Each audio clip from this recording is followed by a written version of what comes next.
We missed last week.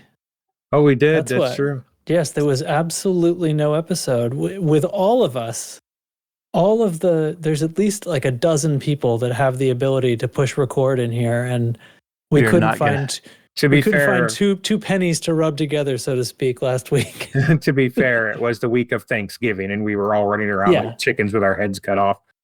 Or turkeys with our heads cut off. So the promise we made to ourselves that we would not skip an episode has been broken. And so now I feel like that seal has been broken. It's just going to get easier to fail from here. What do you guys think? Well, let's be honest. It's always easy for us to fail. Okay. I mean, my internet is failing right now, so.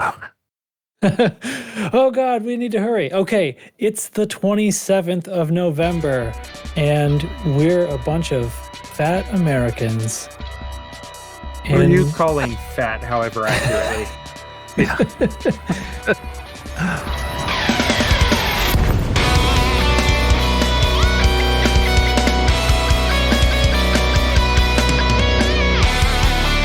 All right, so in the States here in the States, we have this holiday that's based around eating birds. It's a celebration of eating.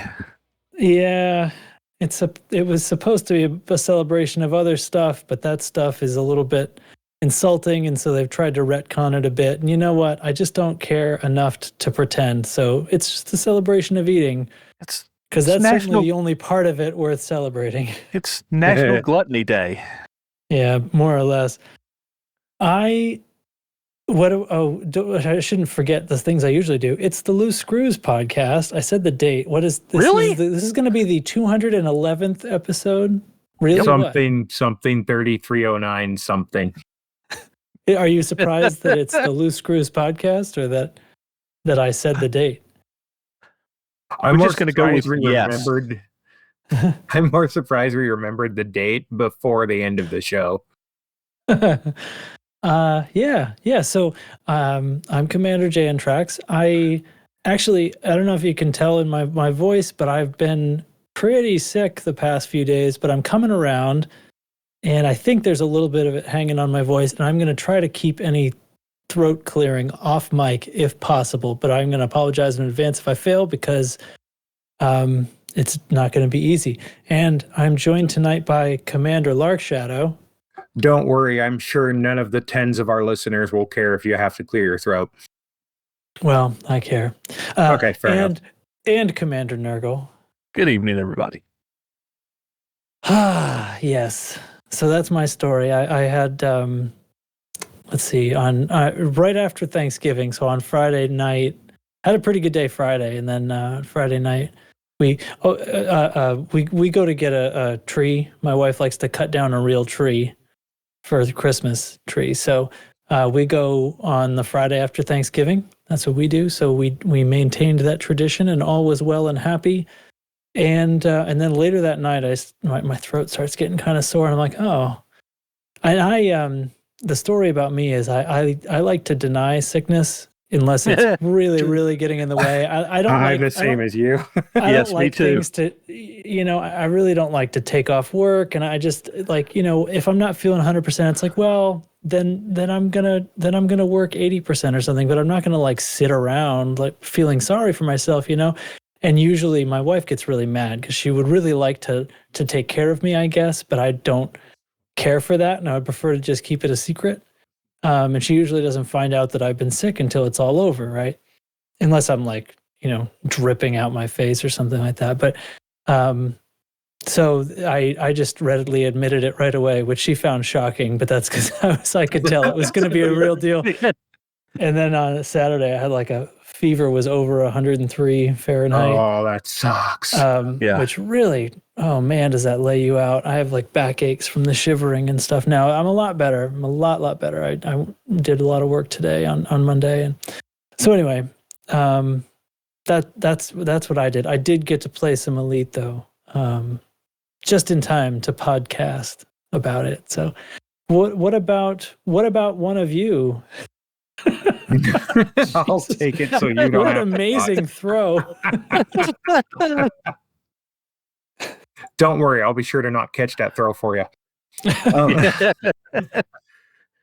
I'm doing actually pretty good, all things considered. Long holiday weekends always throw me for a loop emotionally, just because I'm such a creature of routine. I need it, or my brain just starts to short circuit and freak out.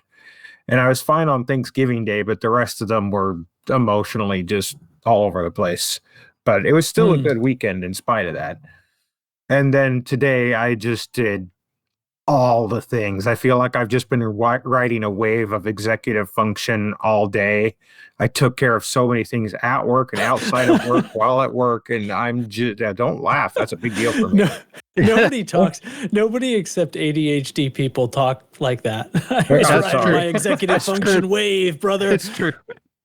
And I'm starting just now to crash finally. And oh my gosh, I'm tired. Good for you.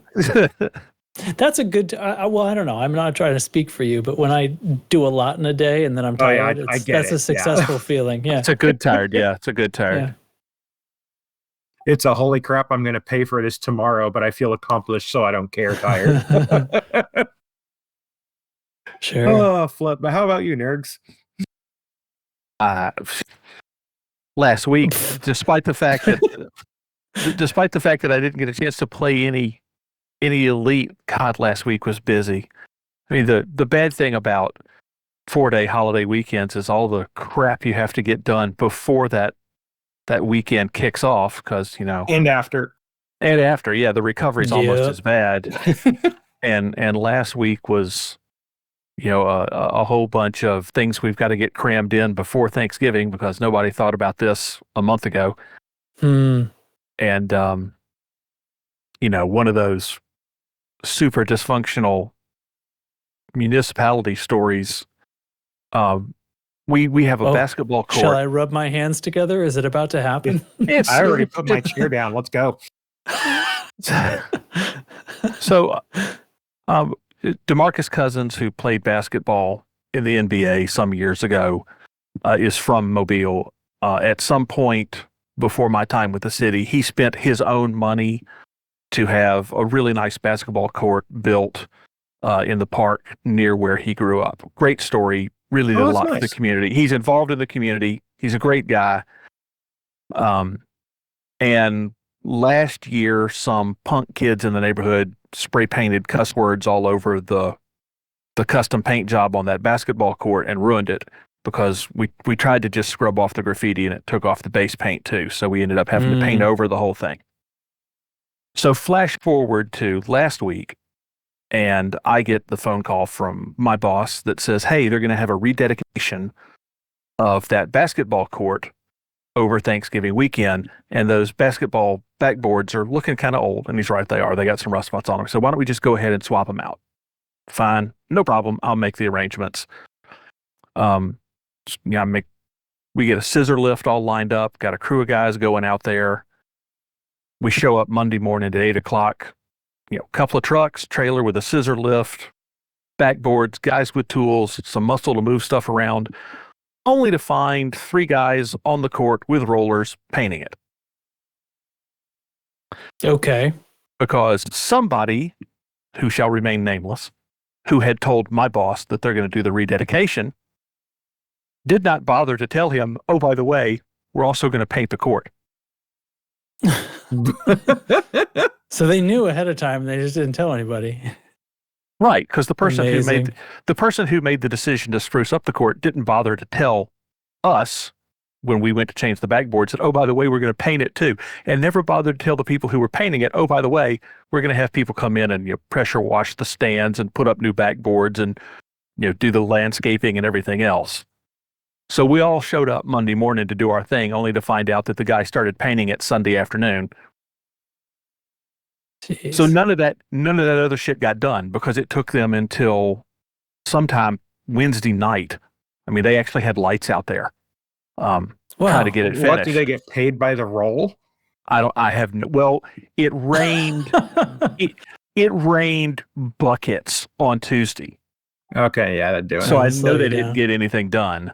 And then they were back out there Wednesday. I think trying to do it in a couple of days trying to do a custom paint job on a basketball court in like 5 different colors in a couple of days was probably always going to be a pretty optimistic timeline.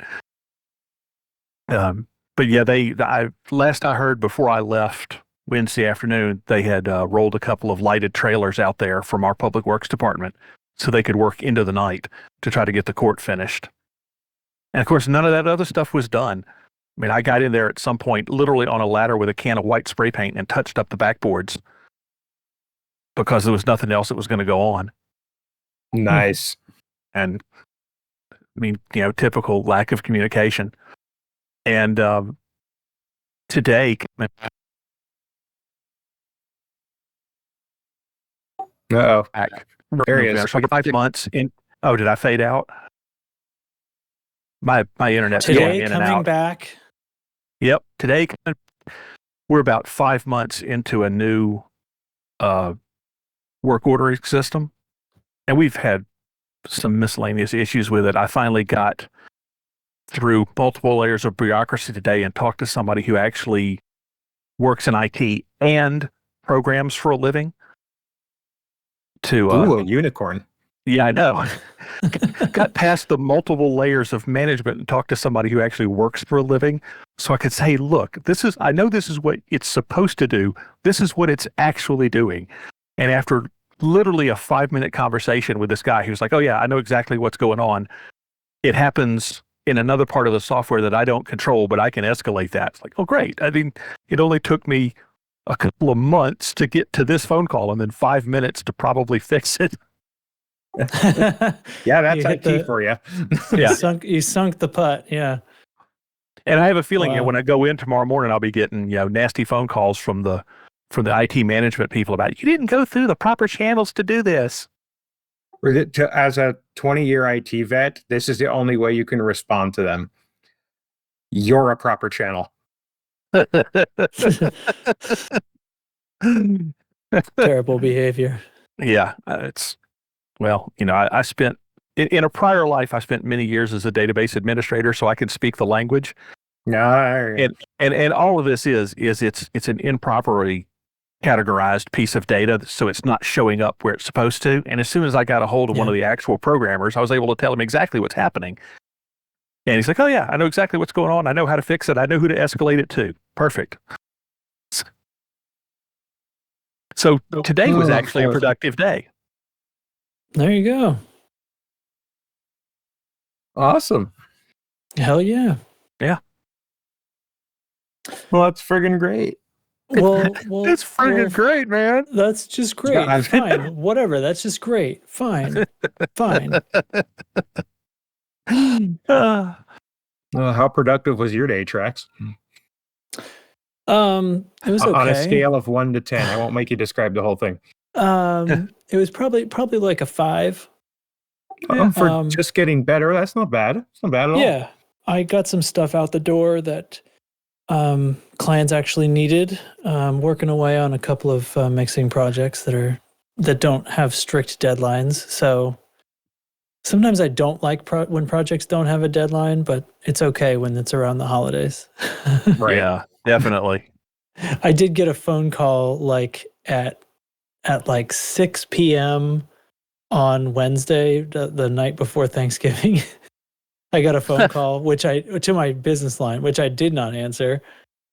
And I returned that call today and answered some questions and stuff. But calling back, and I was like, okay, psyching myself up, like, do not apologize for the, what 5 or 6 day callback delay, because if they don't know that they called me like at the end of the business day, the day before a national holiday like Thanksgiving that extends the weekend, then they're a red flag client anyway. Exactly. Yeah. If that's a problem, you already know you don't want to work with them. Right. So it's like, don't volunteer that. Wait for the question. And then if they say something, then you've learned, if they say something about how long it took you to call back, you've learned something about them. But no, it was perfectly fine. Everybody was very polite about it. But And Yeah. in my head, I'm just picturing what the Venn diagram might look like of clients of yours and also listeners of Loose Screws podcast. Yeah, almost zero probably, but Yeah. Right, it's probably like a pixel or two. I mean, you never know, but it's just very uncommon. So Hey, I write music. I just don't have money. sure. So that puts you outside of that Venn diagram. Exactly. There you go. not in an But I'm at least insulting in the way or circle. anything. Yeah. I'm very polite to people who call me and don't have enough money also, but it's, that's fine. And Oh, I neither write music nor have money, so I'm outside of that Venn diagram too. Neural's in a different book. Yeah. Oh, shoot. Well, guys, shall we go on with some segments here and do what we're meant to do what the people pay us for? Yeah, let's Wait, keep this people pig. pay us? Actually, a little bit, yes. Hey, that I was plan- true. I plan to That bring is that up a true. little bit later. That- Technically, yeah. people pay us, and That- being as it's like Thanksgiving / Christmas time, it's about time that I pulled the trigger on some of this stuff that we've been talking about doing, because we have money and we need to give it back to the people. There you go. Yeah. So we'll circle back to that in our discussions later. But for now, I think it's time to talk about a squad briefing. Okay. Incoming priority message. Squadron briefing.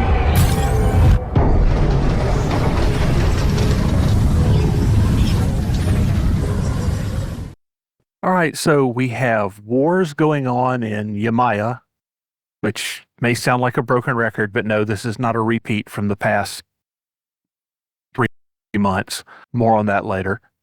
And we have a war going on in Calarum. Again, that's not a broken record. That's actually happening again. Both of those we are interested in winning, so go fight and win. We have overheating systems that are getting near the danger point in Wodiwodi, Howard, 6 and 7 Andromeda, and then we've got, think about 6 more that are kind of on deck right behind that. So, and this kind of happens every time we go into prolonged expansion. We get a lot of beneficial states and it starts raising our influence. At the moment, we are really trying to push our influence and our influence alone in the Darahk system because we are trying to avoid a war. I'm doing that now. Again, we'll talk a little bit more about the reasons for that after we cover some of the basics here. And we're also trying to push our influence in Maitis, M-A-I-T-I-S system we just expanded into so we can trigger a war or control.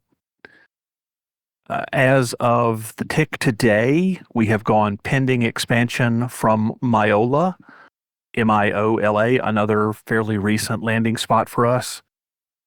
Barring something changing, that expansion will go to the system LP27-9, and it will go there because before Thanksgiving, Blooming Wind spent a couple of days prepping it to make sure we would go there. So again, barring the situation changing, that's probably the destination for that one. So I mentioned there's some stuff going on that we kind of wanted to talk about. So we've got another war in Yemaia. We've got a war in Calarum. We've been pushed into a war in Yen-Ti, but that's a system we're not trying to fight on. And we're trying to avoid getting pushed into a war in Darahk. All of these systems are systems where we are present, there are other PMFs present, and suddenly we're seeing rapid influence growth in those systems, pushing us into conflicts. So it's pretty clear that somebody out there is doing this on purpose. Yeah. Just, it is what it is. They have not revealed themselves. They have not come onto our Discord and called us bad names. They, as far as me and Blooming Wind have been able to tell, they're not flying in open. So, if we have pissed off somebody out there, man, sorry, don't know what we did. Perhaps you could tell us. In the meantime, it looks like we're going to be in for a run of pretty weird happenings in these spaces as whoever these people are, persons or people are, keep trying to push us into strange conflicts. All of these people, all of the other PMFs, or all of the other factions that are in these systems, we have communications with. We talk. So everybody knows what's going on. Everybody is equally frustrated with all these meaningless wars going on, and everybody knows we're not the ones that are doing it, and they know they're not the ones that are doing it. It's just happening. Are we sure or not that it might be FedNec related? I know I've asked this before, but I forgot what the answer was. It could be, but it's not happening. It's happening mostly in neutral or Antol systems. So it's always entirely possible that there could be some FedNecs trying to sow trouble with border factions, but probably not. It's probably somebody who has a beef. Since we're the common denominator in all these systems, I'm assuming beef with us. But they could have beef with some of these other PMFs too, for all I know. It just always amazes me that someone might have beef with loose screws, because I'm sitting here thinking, well, what have we done besides be glorious idiots? And I am assuming somebody has beef with us just based on what's going on. That is my assumption. I could be completely wrong on that. I don't know. I think it's, if anybody has beef with us, it has been, if anybody has beef with us that we don't know about, it's because they are not a listener of the podcast and they're just proceeding through the world as though we're just a random faceless faction, like not even thinking about it. You know what I mean? Nobody, I don't believe anybody comes at this and says, oh, loose screws, yeah, I'll go mess with them. It's just like, these are the systems they're near and they're doing things in them. Very well could be. Because to be fair, as far as factions go, we're a pretty big one. And we're easy to run into in that way. Yeah. But we've always been big about making sure we have open communications with all of our neighbors. Oh, yeah. And in fact, Alliance Democratic Network, who's a PMF that we share a couple of systems with, and we kind of bump up against their territory. They don't have a Discord. They don't have a website. We went through intermediaries in another Discord to eventually find, a couple of their guys so we can get in touch with them. And now we talk back and forth and we have open communication. So it's not like, it's not like we just bulldoze through the neighborhood either. So whoever it is, I wish that they would talk, because, Yemaia as a perfect example, we have no particular desire to be in that system or do anything with it. We're just filling an open slot in our expansion bubble. We don't control it as an Antol system. If somebody else really wants it, hey, man, go for it. We will happily back out of the way and let you take the slot. So that's the frustrating part, that there's the 90% chance that any beef exists only in their head. Yeah, and I think it's a stretch to think that it is even, like you're saying, like it is even quite intentional. It might just be like they see what's happening and they're not thinking about, oh, what is that person thinking, quite so much as it's just like, let's try to do this. Yeah. They just see our faction keep showing up.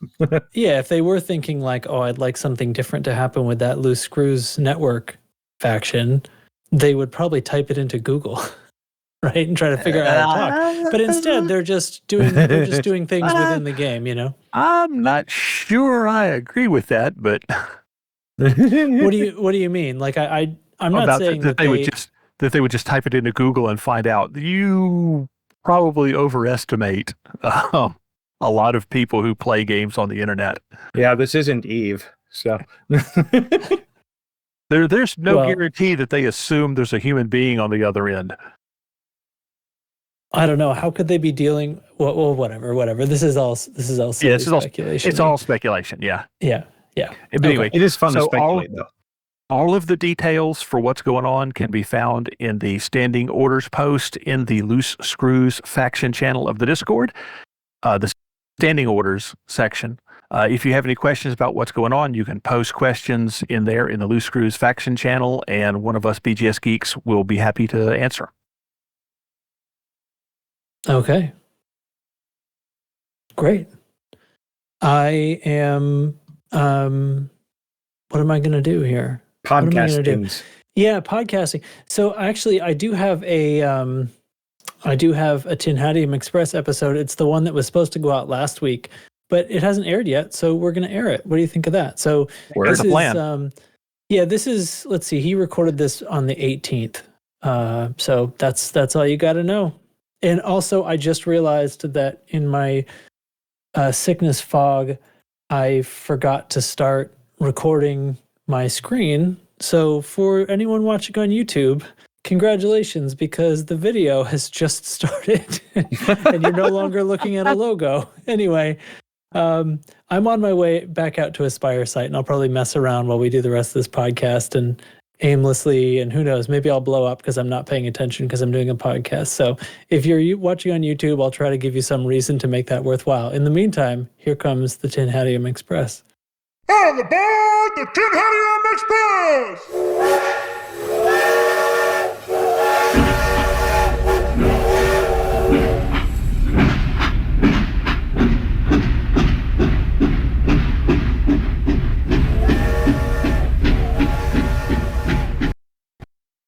I am so tired. Only because you were up until 3 a.m. playing Civ 6. Yeah. What amazes me is that you were entirely sober, even this morning, still sober. That's the weird part. Ever since I started drinking green tea, haven't had the urge to drink. You're not about to go on one of those annoying tangents like vegans do, are you? No, I might be an asshole, but I'm not that bad. Anyways, I want to get back to playing Civ 6, so let's get this over with. November 13th. Winters resists Hudson's legacy projects. I didn't even read this article. I genuinely don't care. Boring! November 14th. Concerns raised over Titan returnees. Because, duh. Yes. What? You don't say. You don't say. You don't say. Who was it? He didn't say. November 16th. Torville mining campaign marks ownership change. And this article brought us yet another mining CG. And the crowd goes wild. Yay! That's all we have for you this week. Have fun out there. Bye. Have a beautiful time. All right. What Galnet has happened since then, Lark Shadow? Oh, flip. I actually haven't read the Galnet since then. I'm not even going to lie. Thanksgiving week was too busy for me. I haven't caught up yet. Okay. I've been playing. I haven't been paying attention. There's a difference. I'm dodging a couple of glaives here at a hyperdiction. I'm almost back into I could talk about some hyperspace. Hudson There we go. Winter No, that's thing. fine. Because I think the only thing that the mining CG ended, and then I think Azimuth had something about, hey, we can do better than Leon All right, Rui. I can look at it now. Oh yeah, okay, so let's see. Oh yeah, the Torville mining campaign marks ownership change. So that happened. What is this? Is Amina Torville owner of the Imperial company until recently? Yeah, so go on. So ownership is changing from her to her daughter, whose name escapes me, but she probably is also a head with spider legs at the neck. We'll have to wait to see her picture to determine that for sure. But what I'm stuck on is the yay he used sounded exactly like Blooming Wind, because he always loves himself a mining CG. But didn't this That one is true. suck because it didn't pay very well or something? Yeah, I guess they didn't up the pay or anything. It was just, hey, go mine for reasons. Is it And done? so some people did, Yes. and most people didn't. Did it make tier 1 or anything? I think it made tier 3. Okay, Yeah, there you go. and I guess Blueywood only went mining like 1 or 2 nights and was still in the top 25%. So that's funny. Well, yeah, the word was that you could buy the tritium and then sell it, and sure, it didn't count toward the CG, but people were, at least the tritium price was good. So Tritium prices are Right. always pretty good. yeah, so it was a good turnover there. Millions per 10-minute run or something to that effect. Yeah, so- and I also actually read the Hudson versus Winter article when it came out, and I can summarize it exactly like Bard did. I still don't care. Yeah, so great. So The exactly what we TLDR expected is- happened. Yeah. The TLDR is new president doesn't like old president. More at 11. Yeah. So on the 20th, Alliance reviews Sirius defense packs. This is the business where they point out that Sirius has done exactly fuck all to help out with their defense, and they've really just made a couple of things that are shiny and stood on the sidelines. Yeah. So To their credit, it's not like the Alliance was asking for anything either. They're just like, hey, we're in a partnership so they can yeah and stuff. And then Sirius did yeah and stuff, and now the Alliance is mad about it. Well, they were supposed to act as their defense, and I don't know. They've not even stood in the way at all. So anyway, oh yeah, here it is. So the mining campaign concludes, and with this the quote, with this successful event, Torval Mining Ltd. advances toward even greater prestige and profitability. Yeah, so that's nothing. And no one cares. And no one cares. Azimuth Biotech, we can serve the Alliance. So they want to step in and replace Sirius Corporation. Okay. That's mildly interesting. I predict they're met with a resounding no thanks. Yeah. But on the other hand, I hope it succeeds simply because it'll drive people that don't like Azimuth crazy. So, yeah, it's hard to believe the Alliance would take them up on this. But what's going to happen with this? It's worth noting that Azimuth is not offering the Alliance anti-Xeno super weapons that once cleared the entire system of Thargoids. So they're not trying to bring back the Proteus wave. Oh. And yes, the Alliance already noting there will be mass uprisings if we collaborate with the most notoriously immoral company in history. When even the Alliance, who usually doesn't care about anything, says something like that, that tells you something. Tens of thousands of years of human history, and you're right there. All right.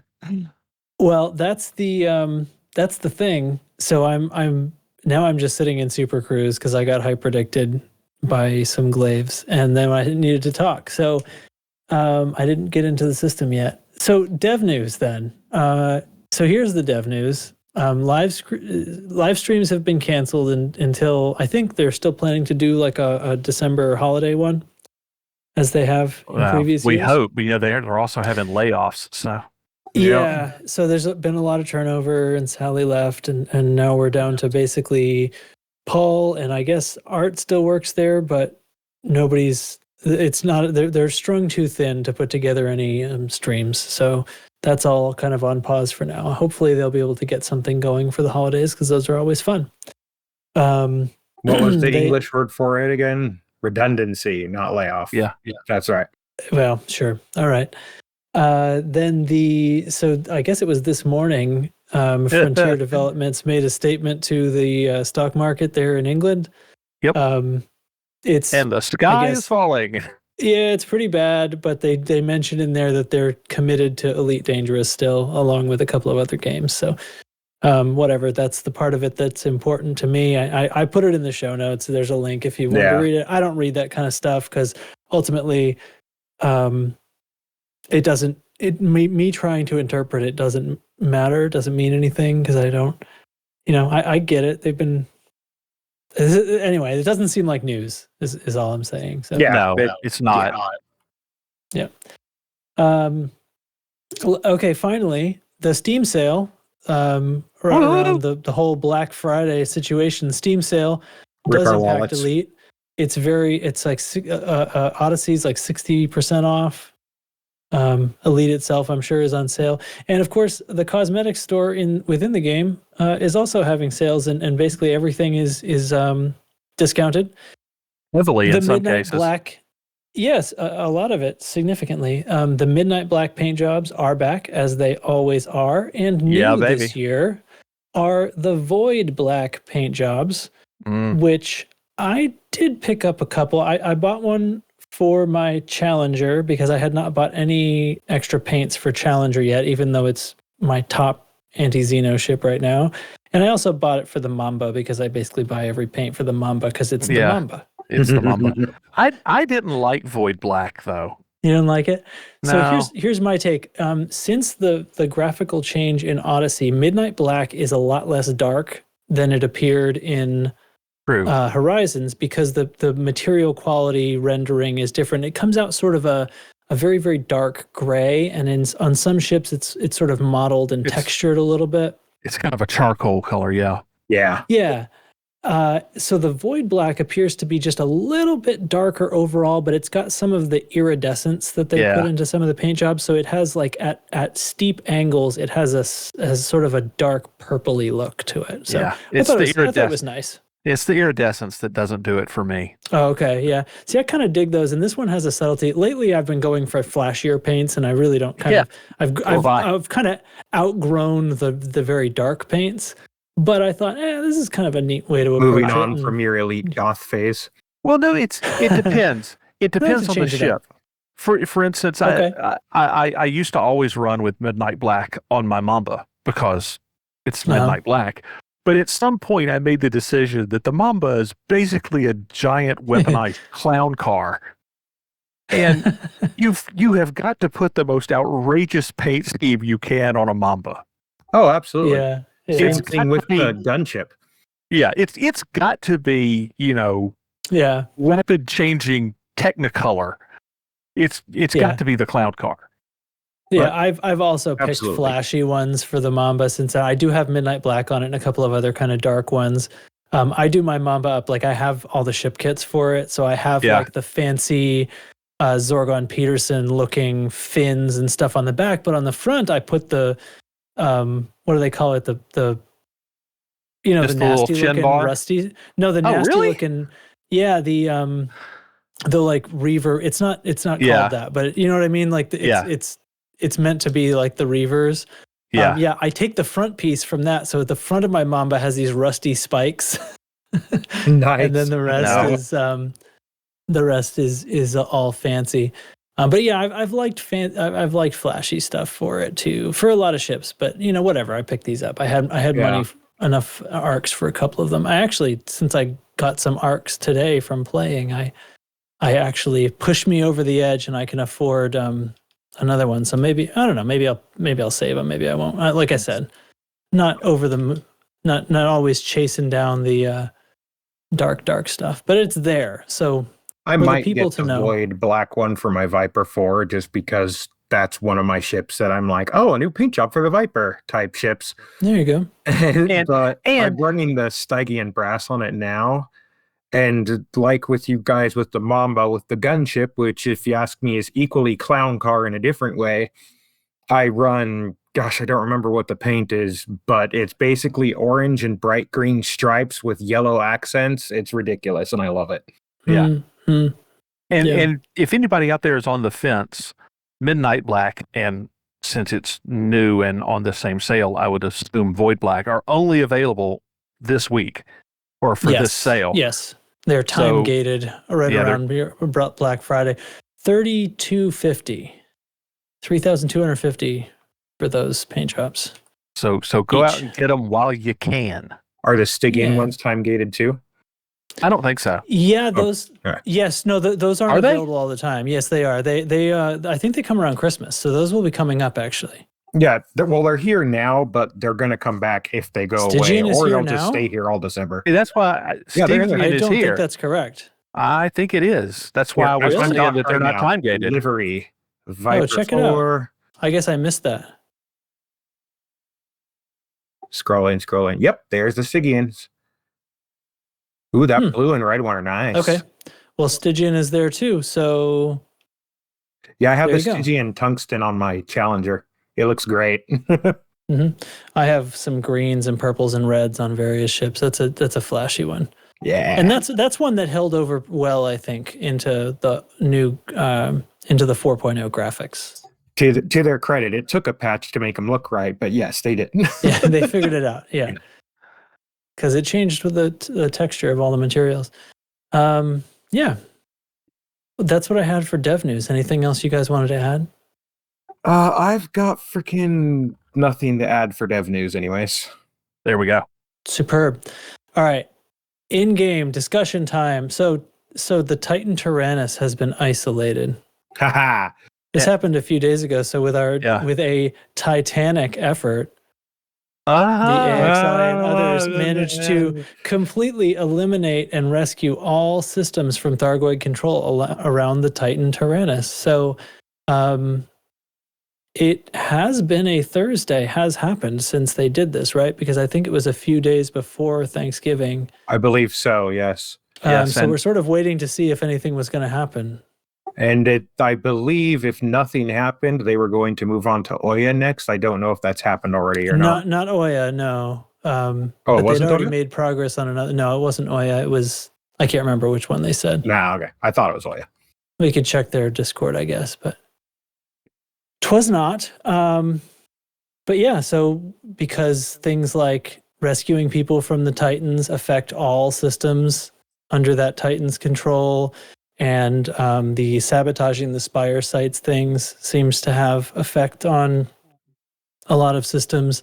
Their plans have been going swimmingly, and once again, the war continues to be essentially steamrolled by us without any combat to speak of, doing things besides combat. So Players in an MMO figuring out the most efficient way to do something and then doing only that never happens. Yeah, it never happens.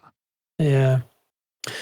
So that's going on. I could talk about. I did play the Spire site missions, which was interesting. Yeah, how were the missions? I've been to the Spires now, but only just screwing around, not really doing anything serious. Yeah, now that I've gone through it, it is really fun, and it's pretty involved, and it's not easy.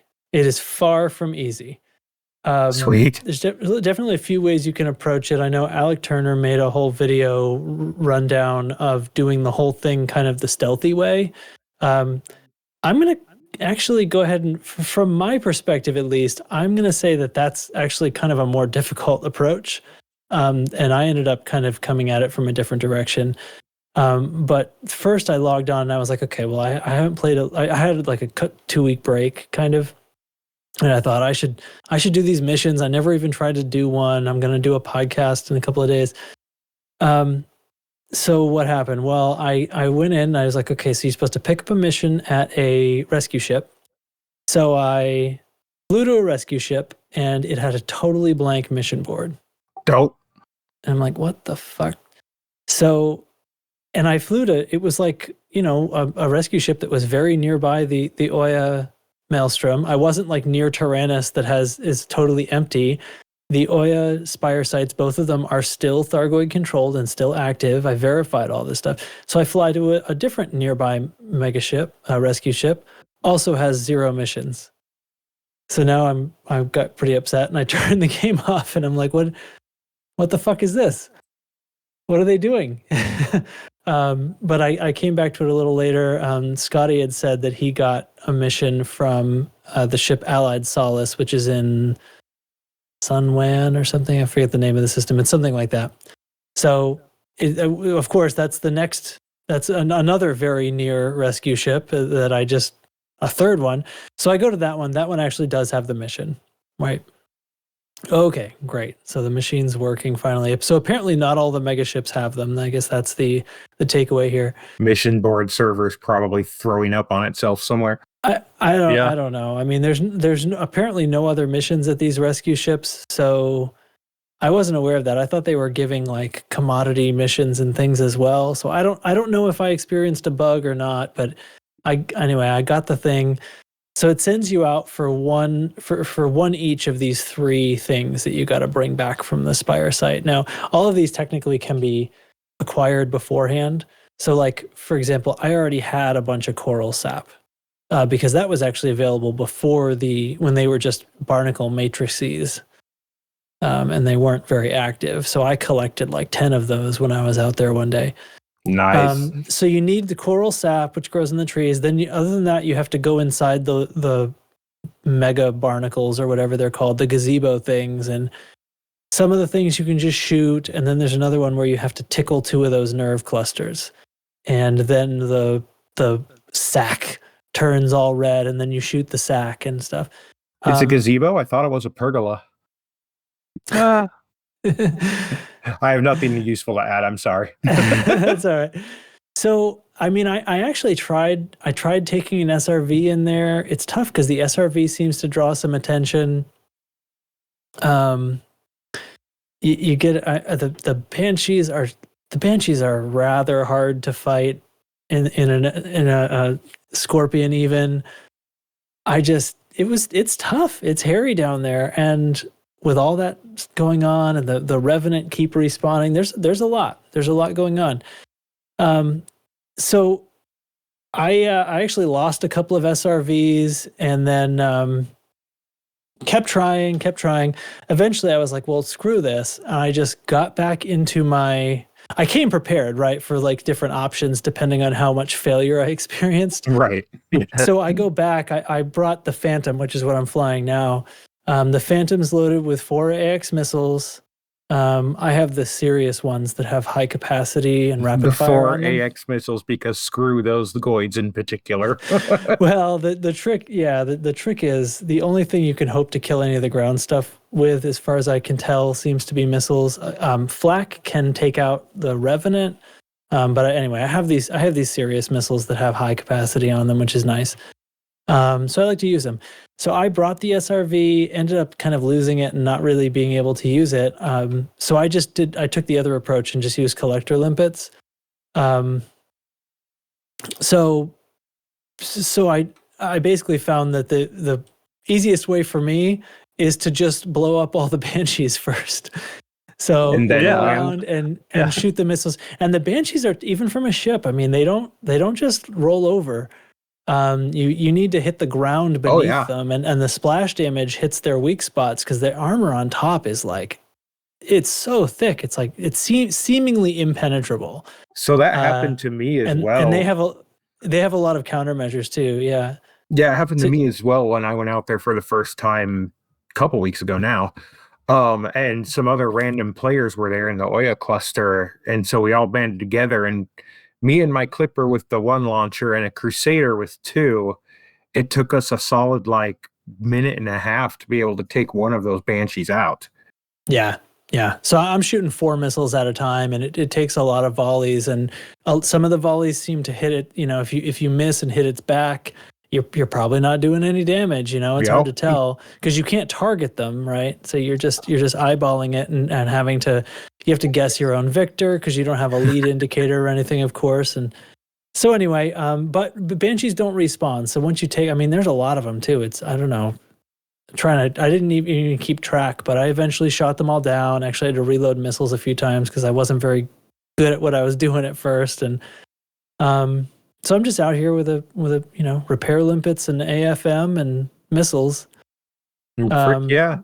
And then once the banshees are done, then you kind of circle until you don't have any scouts like right on top of you, and then drop down next to one of those things and send your ship away and go in and basically knock a bunch of things down with your guns. They're from on foot, and then come back in, call the ship back, come back in and let the collector limpets grab them. And I'll tell you, all this talk about the upgraded firmware and the collector limpets, I mean, they're still dumb as fuck. They're still dumb as fuck. Yeah. What happens is when they used to have like a 0% success rate, now it feels like they have like a 25% success rate at picking things up off the ground.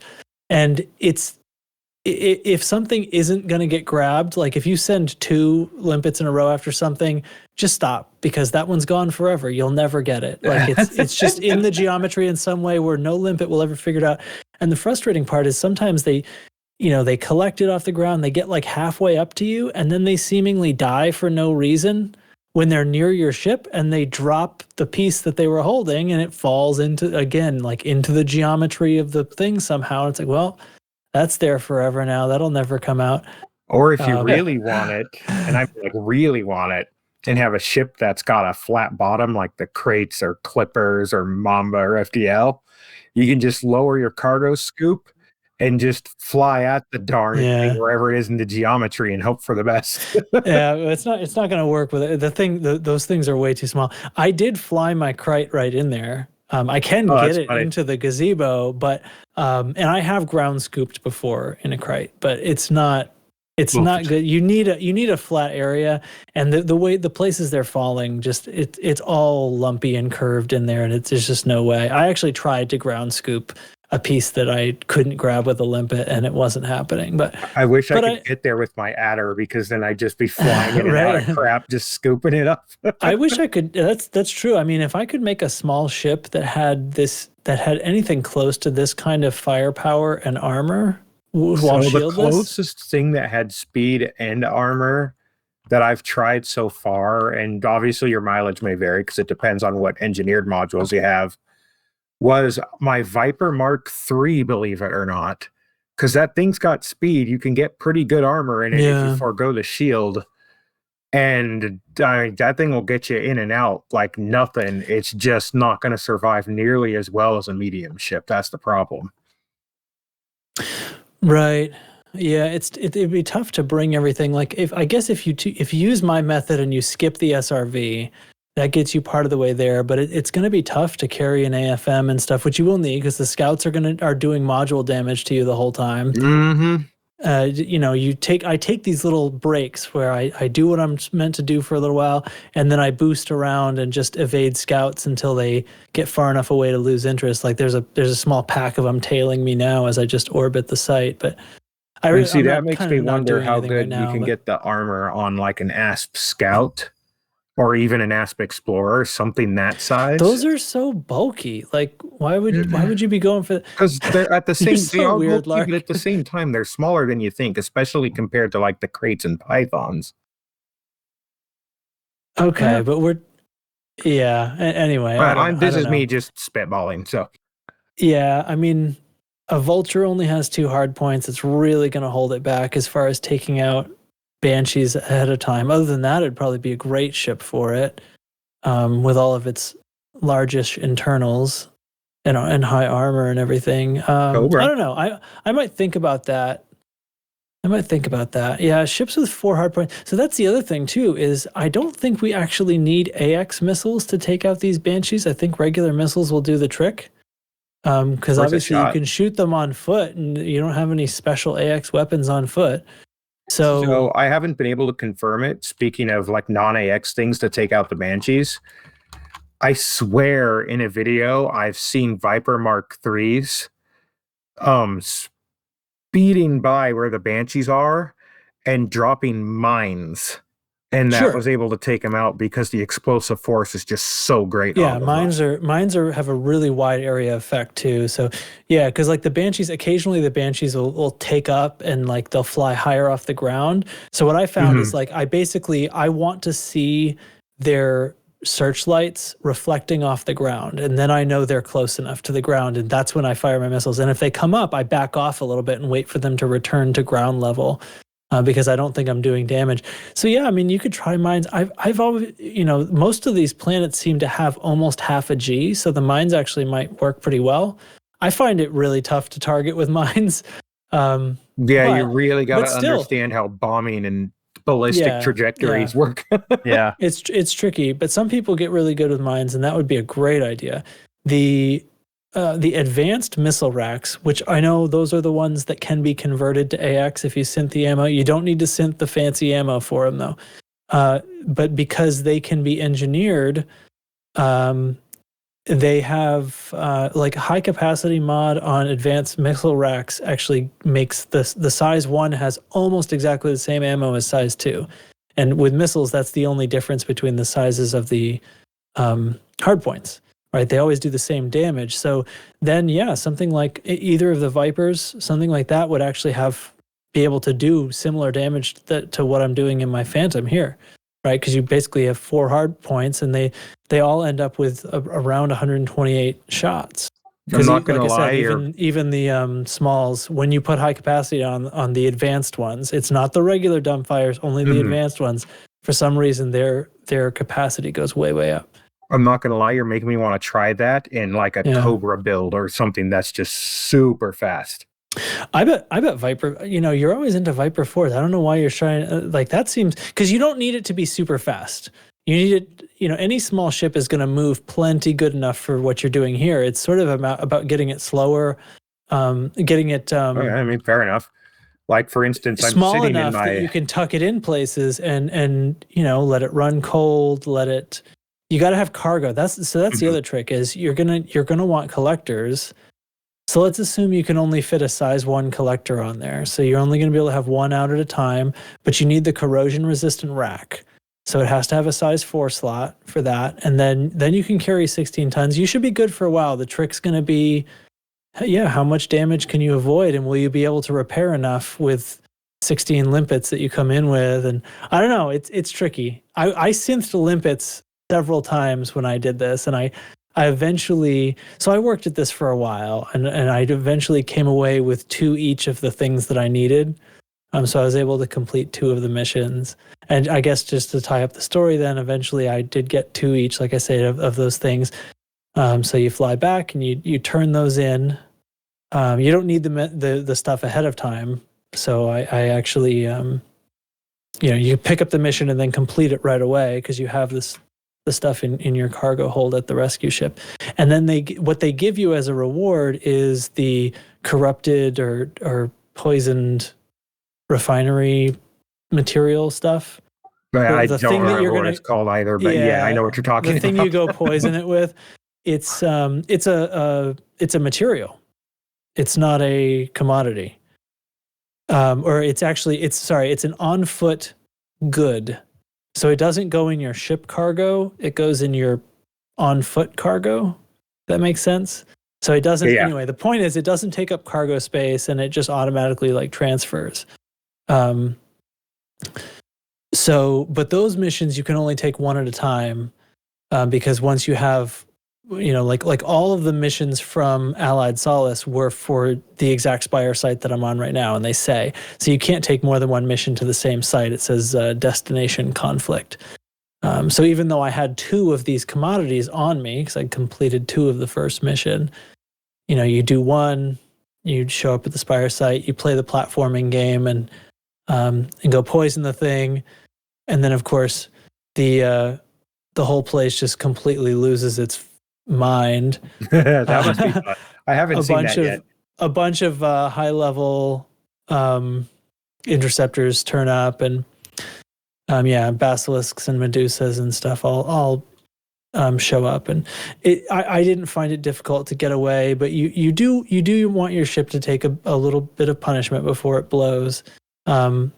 But again, I do find myself recommending shieldless for this. Just half of it, just the approach, because the traveling through Thargoid control systems still is. It's whatever's happened in the last couple of updates to the Hunter class Thargoids, they've been nerfed. Glaives are not nearly as dangerous as they used to be, in that they don't just seem to have infinite speed and chasing ability anymore. Whereas before you really would struggle to get away at all, and you basically had to kill them. Now, if you can, like my Phantom moves at 600. It's not even that fast, all told. But because I'm shieldless, I can throw on silent running. 600 is enough to get away easily if you can do silent running. So you from honestly, a glaive. All this, you got me thinking real hard about the idea of like a small ship that can get in and out, but is also tough. And you were mentioning the Mark IV Viper, and so I actually checked, since I'm just sitting in it doing BGS runs with G3 reactive armor on it. Don't even tell me about G3. Well, I'm not interested in that. Whatever. Yeah. Point is, with just G3 on it, I still have, and no hull mods, I still have 638 freaking armor. This thing's a tough. Yeah, that's gonna be pretty. All right. Well, I mean, if you could put a couple hull mods on there, if you ran shieldless. Personally, when I ran there in my Clipper, I actually run with my 6C engineered biweave on it because it's got fast charge and it comes back up really fast. And that's actually what got me there, because every shieldless one I tried, I'm not quite fast enough yet to be able to just outrun and get away. So yeah. Well, I may look at a couple of small ship builds. I'm not going to do it. We've probably gone far enough into it here, but yeah, it's interesting the different approaches people take to me. Right. So anyway, that's it. I do think, obviously the rewards they vary a little bit, but I had no trouble finding a reward that was 9 bioconductors or 9 MEF or something. So you got options. Yeah. And you definitely put a lot into it. It doesn't feel like you're being over rewarded when you complete it. That's for damn sure. Because you definitely have to work for it. It's not it's not like an easy way to get grade 5 mats. It's not easy. It takes a long time, and there are much faster ways to get grade 5 mats if that's what you're after. But it's a hefty reward for a hefty mission. So do it for the fun. And does it feel like rewarded. Those on-foot missions where you're going to power off a settlement and you get there and they're like, oh, by the way, don't set off the alarms and don't kill anyone either? Well, I don't know if I've ever done one of those missions. I've done a lot of those. Sounds difficult. And successfully, and it is so rewarding. Yeah. So that's my Spire story. That's awesome. Yeah, I've been just BGSing my brains out trying to get Darahk back under control. Don't you hear me? Control is an illusion, my friend. Okay, trying to get Darahk to a point where I can ignore it again. How about that? Okay, that works. There you go. Okay, well, some other news, some other stuff that I'm told is interesting. There is this commodity out there in the world, this rare commodity called wolffish, which is in the game. It is this illegal narcotic that apparently is a rare commodity, right? So it's only made in this one system, but it can only be made in that system when the system is being controlled by an anarchy, and that hasn't happened for many years. And I guess last week, the Anarchy faction just was able to take back over that system again. I think the faction that had taken over in its place was a player group. I think it might have been a large one related to a YouTuber. Somebody who doesn't do videos anymore. I'm guessing just because of some comments that I saw on a Reddit, but yeah. So this has spent years not being available in game at all, and it's just come back. So anyway, wolffish, which I think is a fun name, I guess. Yeah. Anyway, I don't know anything more about it, but already in the wolf system. Yeah, it's well, no, the system is, what is the system? Hold on. I was just clicking while I don't know what the system is.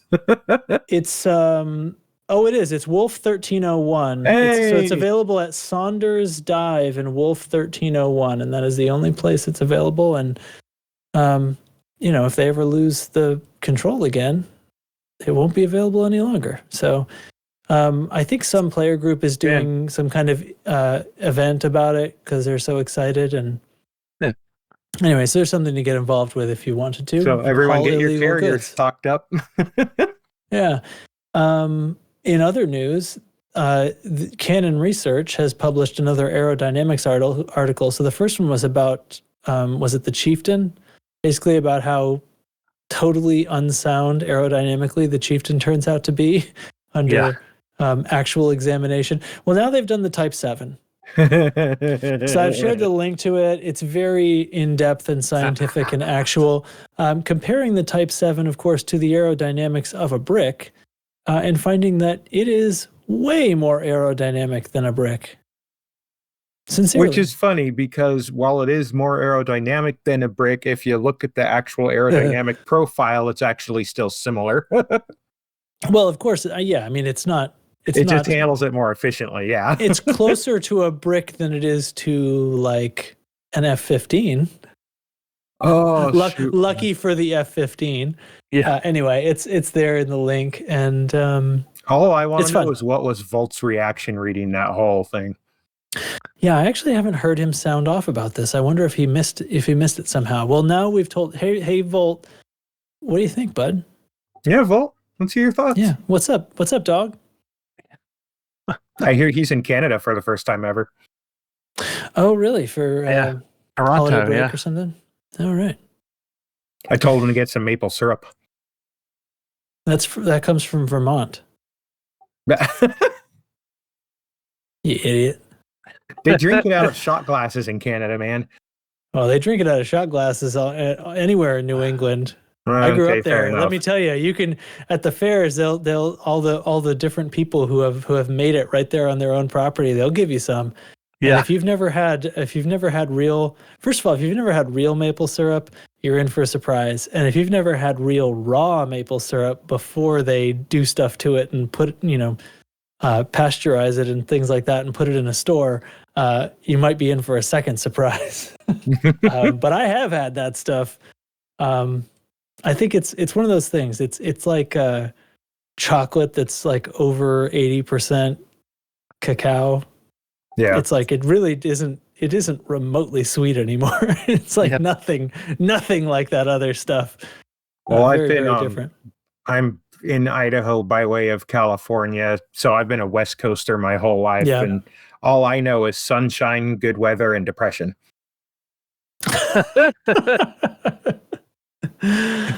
Oh my God! All right.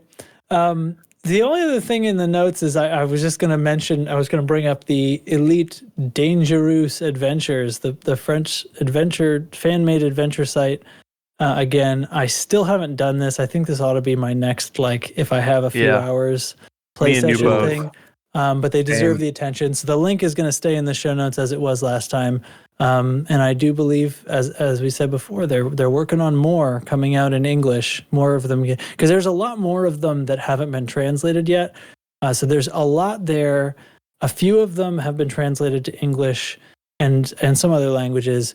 And then, of course, you could use like a Google Translate or something to experience the others ahead of time. But I think more are being done and involving some more voice acting and things like that. That sort of stuff. So pretend I'm an idiot. What is this? What is this thing? It's a do you have quickly into the show notes so you could look at it yourself right now? Yeah. But I'll describe it to you. As we said before, for the folks at home, it's entirely it's entirely fan created. Yep. They've basically created missions. Is probably too strong a word because there's no actual reward. But they're chain missions. It's just that you have to follow along out of game, but you give it access to you sign in with your Frontier ID so that it can parse your activity through the API. Yeah. So you can put it on a second screen, and they're just story-based adventures that commanders have created. So this group is a French player group. So let the site translate itself for you and stuff, but they have made a lot of them. There's even like a point system, so you can keep track of your progress as you progress through the different missions. So it'll say, okay, here's your next task, go here, do this thing. They explain to you what you need as far as ship modules or cargo space or whatever you might need to complete the next part of it, so you can make sure you have that. It will notice once you accomplish whatever trigger point they tell you need to do, and then it'll move you to the next thing. There are visuals that have been created. Sometimes I think I've been told there are videos or audio materials that play sometimes. Sometimes you just read something. but it's supposed to be fantastic. Like I said, I haven't actually tried any of them yet, but do click the link in the show notes and go check out everything that's on this site, because a hell of a lot has been put into these, and much congratulations and admiration belongs there, being sent in their direction. So yes. They deserve all the attention. It's incredible. Incredible. So yeah, I intend to do that at some point. But you know what else? We need to, and I said we were going to talk about this, so I can't end the show without getting into this. We need to get some Loose Screws events going. I would like to spread out exactly what they are, because not everybody likes combat, not everybody likes racing, not everybody likes blah, blah, blah, blah, blah. But because we have this Patreon, which does help us produce the show, we're taking in more money than we need to pay for the things we're paying for to support the show. So we want to give it away, and I can't really think of a better way than just to spread around some free merch to people, which means two things. It means we need to get off our butts and actually put in some of the new graphic designs and stuff, the Maitis Stete stuff. I think, did I eventually put a mug on the store? I think a Maitis Stete mug probably exists already. I can't remember though. I think so. I'd have to check. I think I made a mug, but we wanted to get, t-shirts. I want to get other things like that. There's been several sort of inside jokes in the community and stuff. So I want to get some new designs up there. And then I want to have some options and basically just do a bunch of giveaways. Some of it, different kinds of things, just sort of participation, and anybody who wants one kind of, I'll just send you something. We'll find some way of making it reasonably fair or whatever, and just asking people kind of what they want. And I just can't. I mean, can you guys think of anything else to do with this money? No, I can't. That's what we should do with it. I can't think of anything better to do with it. No, there you go. No. So yeah, that's the plan. Now, as far as what the events should be, so I want two things from the listeners. I want sincere merch design ideas, because this stuff doesn't just come out of thin air. We actually have to, I don't create graphics. I rely on all of you for that. So some help on that regard is going to be needed for the sorts of things that ought to be on t-shirts and hoodies and mugs and drinkware. And some of it, we could just have ideas for new and updated logos maybe, or something a little different based on some of our inside jokes. All that stuff I'm open to. And then once I have graphics, graphics generally need to be 300 DPI PNGs. They should have transparency where it's appropriate, and be. And they need to be big. Yeah, at least 1,000 by 1,000 pixels.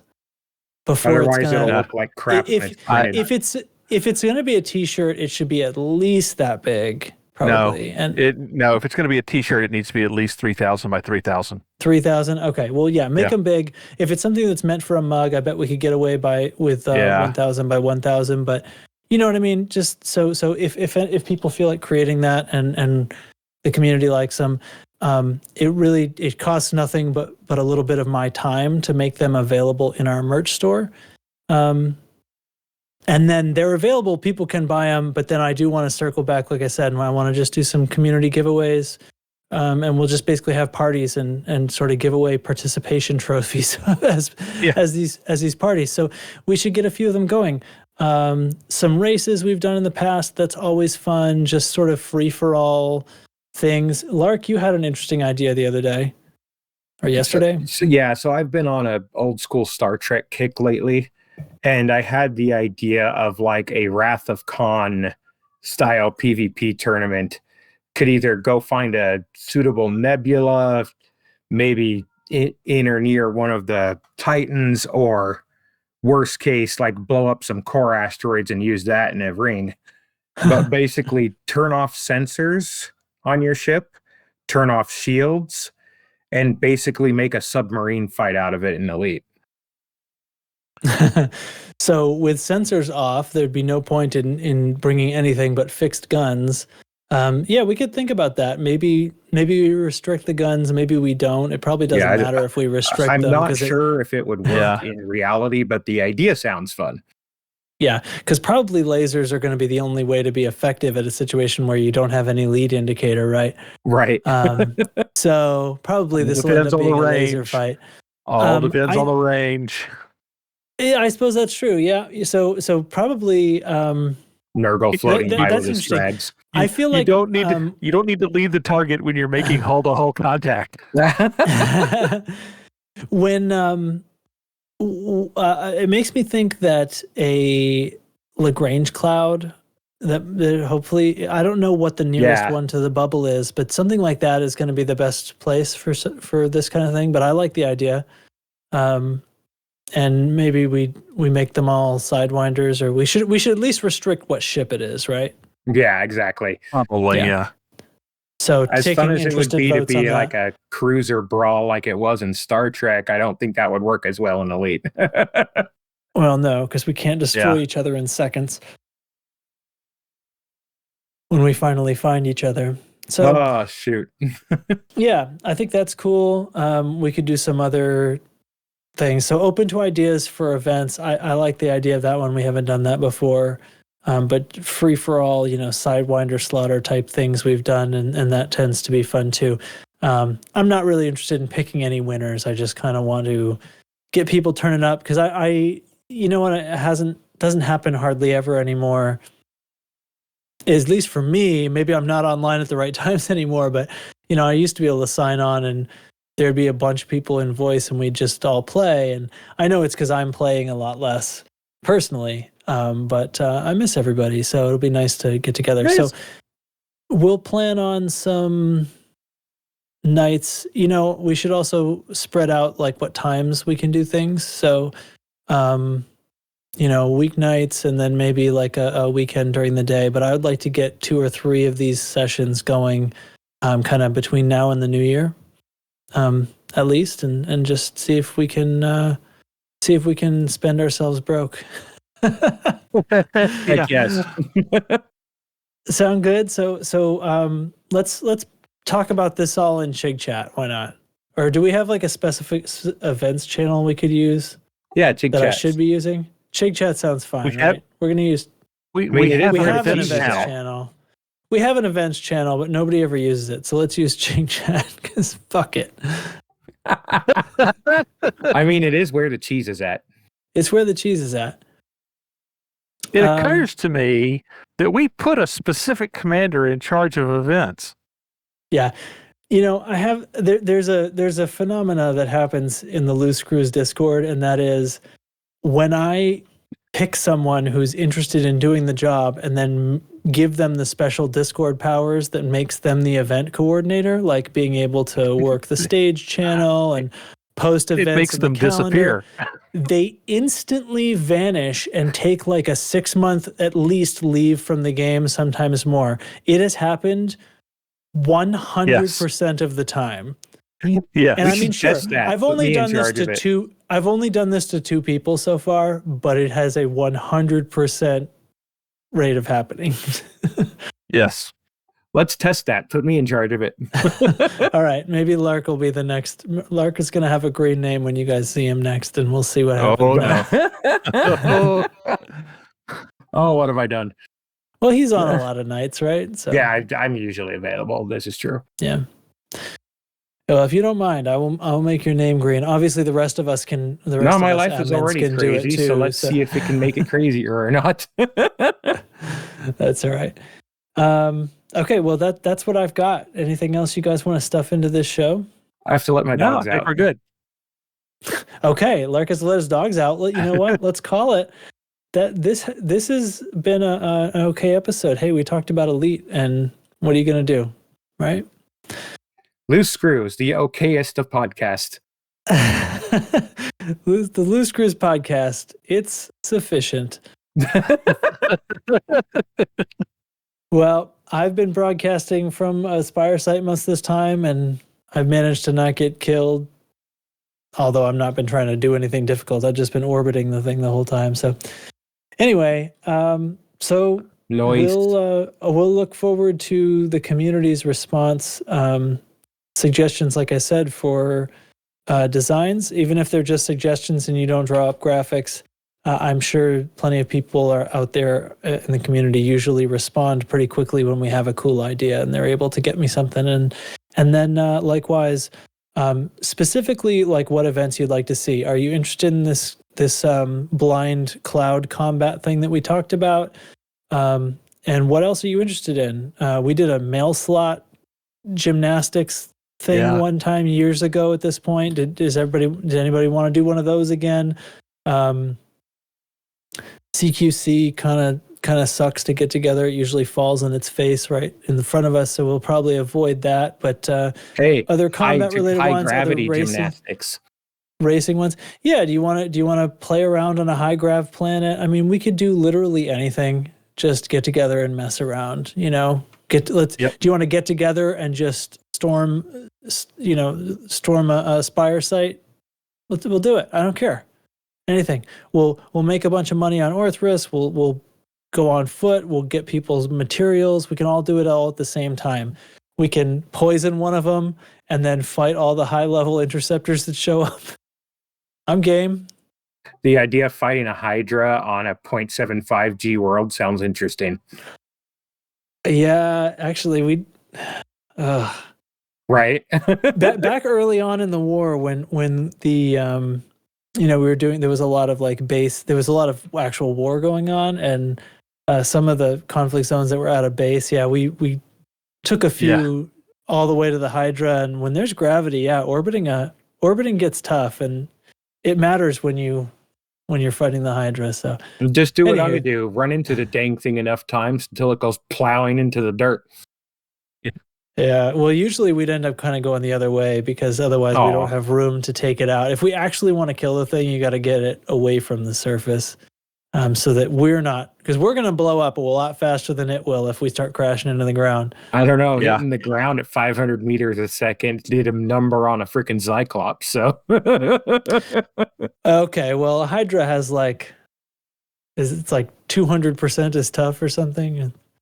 Or not? That's not even close to the true answer. Yeah, so you can make it the world's worst Cyclops basketball. a Cyclops is a tiny fraction of the armor toughness of anyway, a Hydra, and the hull hit points. Okay, so those are the things we want. Feedback on that, please give it to us, and that's it. So thanks for joining me, Lark and Nurgle, and word.